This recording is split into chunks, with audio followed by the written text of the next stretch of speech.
अगर आप खुद पर विश्वास करते हैं और पूरी लगन से काम करते हैं ना, तो आप जिंदगी में कोई सा भी काम हासिल कर सकते हो, चाहे वो कुछ भी हो, चाहे वो आपकी पढ़ाई हो, चाहे वो आपकी नौकरी हासिल करना हो, और चाहे वो आपका बिजनेस हो। तो नमस्कार साथियों, देखिए आपके जीन पियाजे, वाइगोत्स्की और कोलबर्ग, ये आपके ऐसे टॉपिक हैं तीनों के तीनों जो आपके रीट एग्जाम में बार बार पूछे जाते हैं। और रीट ही नहीं, आपका कोई सा भी एग्जाम हो, सीटेट हो या फिर यूपी टेट हो, कोई सा भी एग्जाम हो, हर टेट एग्जाम में जीन पियाजे, वाइगोत्स्की, कोलबर्ग से प्रश्न जरूर पूछे जाते हैं और 2-2, 3-3 नंबर के प्रश्न पूछे जाते हैं। तो इस वीडियो में मैंने एक बार में ही तीनों मनोवैज्ञानिक से क्वेश्चन लिए हैं और बहुत ही महत्वपूर्ण क्वेश्चन है आपके टेट एग्जाम के लिए, तो इनको देख लेना। इसके बाद आपको तीनों मनोवैज्ञानिक से कोई भी दिक्कत होने वाली नहीं रहेगी, चाहे वो रीट हो, सीटेट हो, कोई सा भी एग्जाम हो। तो चलिए शुरू करते हैं। चलिए देखिए, सबसे पहला क्वेश्चन है आपका, पियाजे का संज्ञानात्मक विकास का सिद्धांत कितने चरणों में विभाजित है? 1, 3 चरणों में, 4 चरणों में, 5 चरणों में, 6 चरणों में? क्या होगा इसका राइट आंसर? सोचिए जरा, क्या हो सकता है इसका राइट आंसर? तो देखिए, मैं आपको बता दूं, जो पियाजे ने संज्ञानात्मक विकास का सिद्धांत दिया था वो 4 चरणों में दिया था। कितने चरणों में? 4 चरणों में दिया था। और जो 4 चरण कौन कौन से हैं? देखिए 4 चरण कौन कौन से हैं। एक तो संवेदी मोटर चरण है, ठीक है, संवेदी मोटर चरण है। और दूसरा क्या है? पूर्व संक्रियात्मक, ठीक है, पूर्व संक्रियात्मक चरण। और एक मूर्त संक्रियात्मक चरण है। एक कौन सा है? मूर्त संक्रियात्मक चरण। और एक कौन सा है? औपचारिक संक्रियात्मक चरण, औपचारिक संक्रियात्मक चरण, ठीक है। ये जो 4 चरण हैं ये किसने दिए थे? जीन पियाजे के संज्ञानात्मक विकास के सिद्धांत में ये 4 चरण हैं, ठीक है। तो इसका राइट आंसर क्या हो जाएगा? बी के साथ चला जाएगा। दूसरा क्वेश्चन देखते हैं। दूसरा क्वेश्चन है, संवेदी मोटर चरण में बच्चे मुख्य रूप से किस पर ध्यान केंद्रित करते हैं? तार्किक सोच पर करते हैं, भाषा विकास पर करते हैं, या संवेदना और क्रियाओं के समन्वय पर करते हैं? किस पर करते हैं? बताइए इसका राइट आंसर क्या होगा? तो देखिए, तार्किक सोच पर करेंगे नहीं, ठीक है। भाषा विकास पर, ये भी संवेदी मोटर चरण में इस पर नहीं करेंगे भाषा विकास। संवेदना और क्रियाओं के समन्वय इस पर क्यों करते हैं? क्योंकि 0 से 2 वर्ष के बच्चे जो होते हैं वो अपनी इंद्रियों और मोटर गतिविधियों के माध्यम से मतलब सीखते हैं, ठीक है। इंद्रियों और मोटर गतिविधियों के माध्यम से दुनिया को समझते हैं, ठीक है। तो इसका राइट आंसर क्या हो जाएगा? इसका राइट आंसर संवेदना और क्रियाओं के समन्वय द्वारा बच्चे सीखते हैं, ठीक है। तो ये हो जाएगा आपका राइट आंसर सी। अब अगला क्वेश्चन देखते हैं। अगला क्वेश्चन देखिए, पियाजे के अनुसार संग्रथन, एसिमिलेशन का अर्थ क्या है? क्या है? नई जानकारी और नई जानकारी को मौजूदा योजना में शामिल करना, पुरानी योजना को बदलना, या फिर नई जानकारी को अस्वीकार करना, या भाषा विकास? क्या होगा इसका राइट आंसर? बताइए क्या हो सकता है इसका? पियाजे के अनुसार संग्रथन का अर्थ क्या है? एसिमिलेशन क्या है इसका? तो देखिए, जो संग्रथन होता है, संग्रथन, इसमें नई जानकारी को पहले से मौजूद मानसिक संरचनाओं में फिट किया जाता है, जो नई जानकारी को मौजूदा योजनाओं में शामिल करना। तो इस ए के साथ चला जाएगा, ठीक है। अब अगला क्वेश्चन देखते हैं। अगला क्वेश्चन क्या है? देखिए, अगला क्वेश्चन है, वाइगोत्स्की के अनुसार निकटतम विकास का क्षेत्र, ठीक है, जोन ऑफ प्रोमिस्टेंट डेवलपमेंट, ZPD, क्या दर्शाता है? वाइगोत्स्की के अनुसार निकटतम विकास का क्षेत्र ZPD क्या दर्शाता है? बच्चों की स्वायत्त क्षमता, या फिर वह क्षमता जो बच्चे दूसरों की सहायता से प्राप्त करते हैं, या सीखने की सीमाएं, या बच्चों का नैतिक विकास? क्या होगा? ZPD क्या दर्शाता है? बताइए इसका राइट आंसर क्या होगा? तो देखिए, ZPD में बच्चे उन कार्यों को सीख सकते हैं। कौन से कार्यों को? जो वे अकेले नहीं कर सकते लेकिन मार्गदर्शन से कर सकते हैं। ZPD वही तो है। ZPD क्या है? बच्चे उन कार्यों को सीख सकते हैं जो अकेले नहीं कर सकते लेकिन मार्गदर्शन से कर सकते हैं। तो इसका राइट आंसर क्या हो जाएगा? इसका राइट आंसर बी के साथ चला जाएगा आपका। बी, वह क्षमता जो बच्चे दूसरों की सहायता, वही क्या होता है? ZPD में आता है। तो इसका राइट आंसर बी के साथ चला जाएगा। अगला क्वेश्चन देखते हैं। अगला देखिए, 5वां क्वेश्चन क्या है? वाइगोत्स्की का सिद्धांत मुख्य रूप से किस पर जोर देता है? स्वतंत्र खोज पर, या सामाजिक और सांस्कृतिक संदर्भ पर, या शारीरिक विकास पर, या प्राकृतिक परिपक्वता पर? किस पर देता है? वाइगोत्स्की का सिद्धांत मुख्य रूप से किस पर जोर देता है? सबसे ज्यादा किस पर जोर देता है? बताइए इसका राइट आंसर क्या हो सकता है? सोचिए, अपने मन में सोचिए क्या हो सकता है इसका राइट आंसर। वाइगोत्स्की ने देखिए जोर दिया कि बच्चे का विकास सामाजिक संपर्क और सांस्कृतिक उपकरणों पर निर्भर करता है। बच्चे का विकास होता है वो सामाजिक, ठीक है, सामाजिक और सांस्कृतिक इन दो उपकरणों पर निर्भर करता है। तो वाइगोत्स्की का सिद्धांत मुख्य रूप से किस पर जोर देता है? स्वतंत्र खोज पर नहीं देगा, राइट, सामाजिक और सांस्कृतिक संदर्भ पर जोर देता है, ठीक है, सबसे ज़्यादा इस पर जोर देता है। तो इसका राइट आंसर बी के साथ चला जाएगा। अगला क्वेश्चन देखते हैं। अगला देखिए, छठवां क्वेश्चन क्या है? वाइगोत्स्की के अनुसार स्केप फोल्डिंग का क्या अर्थ है? स्केप फोल्डिंग क्या होती है बताइए? वाइगोत्स्की के अनुसार स्केप फोल्डिंग का अर्थ क्या है? बच्चों को सजा देना, बच्चों को सहायता से सीख देना, बच्चों को प्रासंगिक सहायता प्रदान करना, या बच्चों को खुद सीखने से रोकना? बताइए। जो स्केप फोल्डिंग होती है वो क्या है? बच्चों को सजा देना, सजा नहीं देंगे, ये नेगेटिव है, बच्चों को सजा तो कभी नहीं दे सकते। तो देखिए इसका जो सी आंसर है बच्चों को प्रासंगिक सहायता देना, ठीक है। जेड स्केप फोल्डिंग का मतलब है सहायता देना। क्या है? प्रासंगिक सहायता प्रदान करना। स्केप फोल्डिंग में शिक्षक या संरक्षक बच्चे को नई चीज़ें सीखने में सहायता करते हैं। मतलब जो बच्चा कुछ सीख रहा है, ठीक है, या साइकिल सीख रहा है, समझ लो साइकिल वो सीख रहा है, अब उसकी सहायता कर रहे हैं हम, या फिर कोई टीचर कर रहा है या उसकी माँ कर रही है, उसकी तो सहायता कर रहे हैं ना, वही स्केप फोल्डिंग होती है। तो इसका राइट आंसर बच्चों को प्रासंगिक सहायता प्रदान करना, तो वही होगा आपका स्केप फोल्डिंग, ठीक है। राइट आंसर हो जाएगा सी। अगला क्वेश्चन देखते हैं।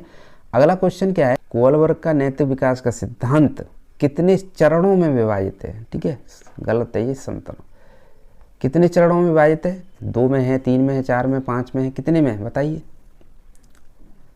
कोलबर्ग का नैतिक विकास कितने में है? देखिए कोलबर्ग ने नैतिक विकास को 3 चरणों में बांटा था। अब 3 चरण कौन से हैं? 3 में बांटा था। 3 चरण कौन से हैं? देखिए पूर्व परंपरागत, ठीक है, पूर्व परंपरागत, और एक होता है परंपरागत, और एक परंपरातीत। ये 3 हैं। 3 चरणों में नैतिक विकास सिद्धांत विभाजित किया गया था। तो इसका राइट आंसर आपका 3 चला जाएगा, 3 के साथ, ठीक है। अगला क्वेश्चन देखते हैं। अगला क्वेश्चन देखिए, पूर्व परंपरागत स्तर होती है, नैतिकता का आधार क्या होता है? पूर्व परंपरागत में व्यक्तिगत परिणाम को पुरस्कार या सजा के संदर्भ में सही या गलत मानते हैं, ठीक है। जो पूर्व परंपरागत सिद्धांत होता है उसको, तो इसका राइट आंसर पूर्व परंपरागत व्यक्तिगत परिणाम, बी के साथ चला जाएगा। अब अगला क्वेश्चन देखते हैं। अगला क्वेश्चन देखिए, सामाजिक अनुबंध और व्यक्तिगत अधिकार को किस स्तर पर रखा गया है? पूर्व परंपरागत या परंपरातीत या फिर नैतिक न्याय स्तर? क्या होगा इसका राइट आंसर बताइए? बताइए 9 का क्या होगा? 9 का राइट आंसर। तो देखिए इसका जो है सामाजिक अनुबंध और व्यक्तिगत अधिकार को किस स्तर पर रखा गया है? इस स्तर पर व्यक्ति नैतिकता को सार्वभौमिक मूल्यों और व्यक्तिगत अधिकारों के संदर्भ में देखता है। सामाजिक अनुबंध जो है इसको, जो व्यक्ति नैतिकता और सार्वभौमिक, ठीक है, नैतिकता और सार्वभौमिक इससे देखता है। तो इसका राइट आंसर होगा आपका परंपरातीत, ठीक है, परंपरातीत, सी के साथ चला जाएगा। अगला क्वेश्चन देखते हैं। मूर्त संक्रियात्मक चरण, ठीक है, कॉन्क्रीट ऑपरेशनल स्टेज में बच्चे किस प्रकार की सोच विकसित करते हैं? किस प्रकार की सोच करते हैं? अमूर्त सोच करते हैं, ठोस और तार्किक सोच करते हैं, कल्पनाशील सोच करते हैं, क्या करते हैं बताइए? इसका राइट आंसर क्या होता है? या फिर भाषाई सोच करते हैं, क्या करते हैं? तो देखिए 7 से 11 वर्ष के जो बच्चे होते हैं, ठीक है, वो बच्चे ठोस चीज़ों पर तार्किक तरीके से विचार करना शुरू कर देते हैं, ठोस पर। तो ठोस पर करेंगे तो फिर ठोस हो जाएगा, ठोस और तार्किक सोच, बी के साथ चला जाएगा इसका राइट आंसर, ठीक है। अगला क्वेश्चन देखते हैं। अगला क्वेश्चन है, पियाजे के अनुसार संतुलन इक्विलिब्रेशन क्या है? नई और पुरानी जानकारी के बीच सामंजस्य स्थापित करना, या फिर केवल नई योजना को अपनाना, या सीखने की प्रक्रिया को रोकना, या सामाजिक बातचीत करना? क्या हो जाएगा इसका राइट आंसर? देखिए नई और पुरानी जानकारी के बीच सामंजस्य स्थापित करना, ये आपका राइट आंसर होगा। केवल गलत है। सीखने की प्रक्रिया रोक नहीं सकते, सामाजिक बातचीत करना इसको भी नहीं कर सकते। तो इसका इक्विलिब्रेशन यानी कि पियाजे के अनुसार संतुलन क्या है? संतुलन यही है कि नई और पुरानी जानकारी के बीच सामंजस्य स्थापित करना, एक के साथ चला जाएगा। अगला क्वेश्चन देखिए। अगला क्वेश्चन है, परिपक्वता का पियाजे के सिद्धांत पर क्या महत्व है? यह बौद्धिक विकास को बढ़ावा देता है, यह सामाजिक विकास पर निर्भर करता है, यह पूरी तरह से पर्यावरणीय कारकों पर निर्भर है, यह केवल वयस्कों के लिए, तो ये केवल गलत है। यह बौद्धिक विकास को बढ़ावा देता है, या फिर यह सामाजिक विकास पर निर्भर, सामाजिक विकास पर नहीं करेगा ना, ये बौद्धिक पर करेगा, ये सामाजिक विकास पर निर्भर करता है। अरे हाँ, ये बौद्धिक विकास को बढ़ावा देता है। क्या परिपक्वता का पियाजे के अनुसार सिद्धांत पर क्या महत्व है, तो ये बौद्धिक विकास को बढ़ावा देता है। राइट आंसर एक के साथ चला जाएगा। अगला क्वेश्चन देखिए, 13वां क्वेश्चन है आपका, औपचारिक संक्रियात्मक चरण फॉर्मल ऑपरेशन स्टेज में मुख्यतः विशेषता क्या होती है? क्या विशेषता होती है बताइए? ठोस सोच या तार्किक व अमूर्त सोच या केवल स्मृति विकास या शारीरिक विकास, क्या होगा इसका राइट आंसर? तो देखिए 12 वर्ष और उससे ऊपर के बच्चे होते हैं वो अमूर्त, तर्क संगत और वैज्ञानिक रूप से सोचते हैं। 12 वर्ष से ऊपर के बच्चे, तो देखिए तार्किक सोच और अमूर्त सोच, ठीक है। औपचारिक संक्रियात्मक चरण कौन सा होता है? 12 वर्ष से ऊपर के बच्चे होते हैं।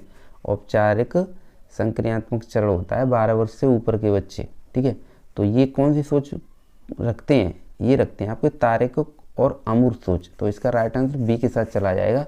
अगला क्वेश्चन देखते हैं। अगला देखिए, अगला क्वेश्चन है हमारा, पूर्व संक्रियात्मक चरण प्री ऑपरेशनल स्टेज का मुख्य विकासात्मक कोण क्या है? प्रतीकात्मक सोच या सामाजिक सहयोग या नैतिक निर्णय या औपचारिक तर्क, क्या होगा इसका राइट आंसर? इसका राइट आंसर क्या हो जाएगा? देखिए ये पूर्व संक्रियात्मक चरण होता है, ये आपका 2 से 7 वर्ष के बीच होता है, ठीक है। वर्ष के बच्चे होते हैं पूर्व संक्रियात्मक चरण, ठीक है। इसमें क्या होता है? प्रतीकात्मक खेल और भाषा के माध्यम से विचार व्यक्त करते हैं बच्चे। तो इसका राइट आंसर हो जाएगा प्रतीकात्मक सोच और भाषा के द्वारा विचार करने पर निर्भर करते हैं, ठीक है। तो इसका राइट आंसर प्रतीकात्मक सोच हो जाएगा। पहला आंसर सही हो जाएगा पहला। अगला क्वेश्चन देखते हैं। अगला क्वेश्चन क्या है? वाइगोत्स्की के अनुसार सांस्कृतिक उपकरण क्या है? वाइगोत्स्की के अनुसार सांस्कृतिक उपकरण क्या है? केवल भौतिक उपकरण, भाषा प्रतीक उपकरण, नैतिकता और सहानुभूति, क्या होगा इसका? शिक्षा के औपचारिक तरीके, इसका राइट आंसर क्या हो जाएगा? वाइगोत्स्की के अनुसार सांस्कृतिक उपकरण क्या है? केवल भौतिक। देखिए वाइगोत्स्की के अनुसार सांस्कृतिक उपकरण क्या है? तो वाइगोत्स्की के अनुसार बच्चे सांस्कृतिक उपकरणों का उपयोग करके ज्ञान प्राप्त करते हैं। क्या करते हैं? वाइगोत्स्की के अनुसार बच्चे सांस्कृतिक उपकरणों का उपयोग करके ज्ञान का निर्माण करते हैं। ज्ञान का निर्माण करते हैं, ज्ञान का, ठीक है, ज्ञान का निर्माण करते हैं। तो इसका राइट आंसर क्या हो जाएगा? भाषा प्रतीक उपकरण, इसका राइट आंसर हो जाएगा, ठीक है। अगला क्वेश्चन देखते हैं।